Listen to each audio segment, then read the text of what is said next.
My students are ultra successful CEOs, regional directors, vice presidents, even a billionaire. And I share with them tips on how to study. I'm going to share with you all of those same tips in this video. Now, it doesn't matter if you're learning English, if you're a native speaker, these tips will work for anything that you want to study. Tip number one, anytime you read a passage, you read a chapter, you watch a video like this one, take 5 minutes after and think about how you can apply what you just learned to your everyday life.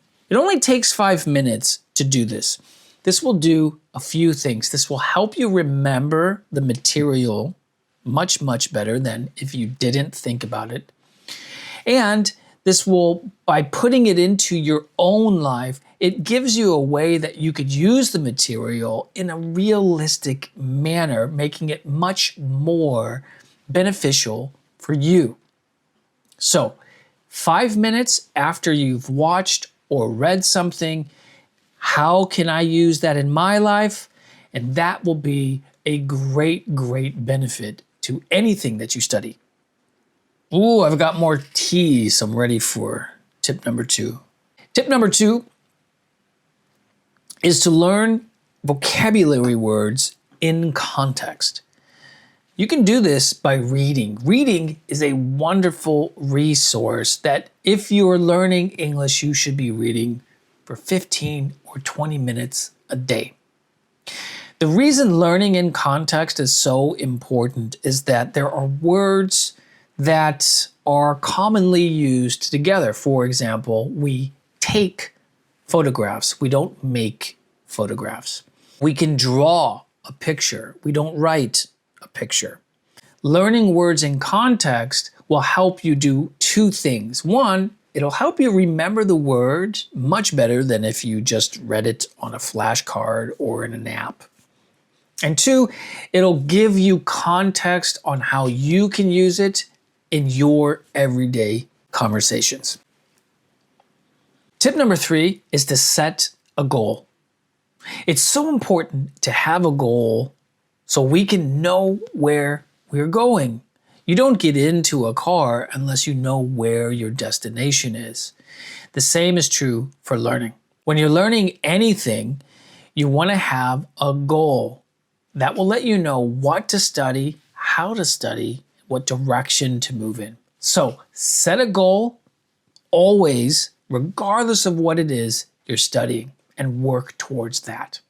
This next tip is for my English learners who don't have someone to practice their English with. I know this can be difficult, but there are a couple ways that you can practice without a speaking partner.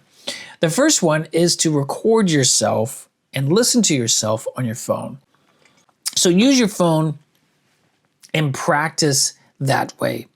The way that this is beneficial is that it will let you know what words you might need to work on. It will let you know where your pronunciation is good or bad. You can compare it to other people. And just speaking is great practice. It doesn't matter if you're speaking into a phone or doing my next tip, which is talking to yourself. I know that sounds stupid. I do it all the time. My next tip about getting practice is to speak as much as you can. If you're speaking into your phone, if you're speaking to yourself, if you're speaking to a partner, talk as much as you can. That's the whole point of this. My next tip is to not stop yourself. Don't stop yourself looking for the perfect word, the perfect grammar. Make mistakes.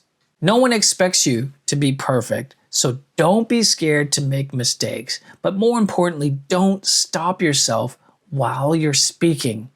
It's very hard for someone to have a conversation with a person who stops to think so often.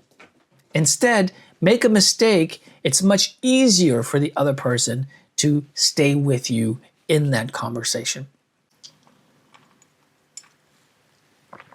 Oh, I'm almost out of tea. Look at that. My last tip for today is also very important. It's to celebrate your successes. This is a long journey. This is not something that is going to take you a very short time to do. In fact, any of those YouTube, TikTok, Instagram ads that you see that say you can learn English in 3 months or 6 months,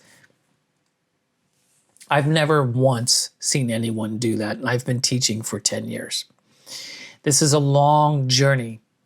To get through this journey, celebrate your successes. Every single step you take is a step in the right direction. Celebrate it. I'll give you an example. This video you're watching right now, you couldn't watch this video when you just started English. But you've come all this way that you can understand what I'm saying. That is something you should definitely celebrate. Now, if you want real world reading and listening practice, here she comes again. Oh my goodness. Oh no. Oh my baby. I know. Head over to lingualab.io and you can get reading and listening practice in an app that I founded and an app that I curate.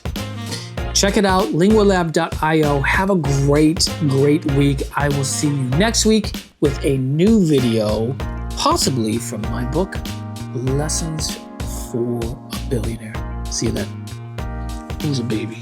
Who's a baby? Oh my goodness. Oh my goodness.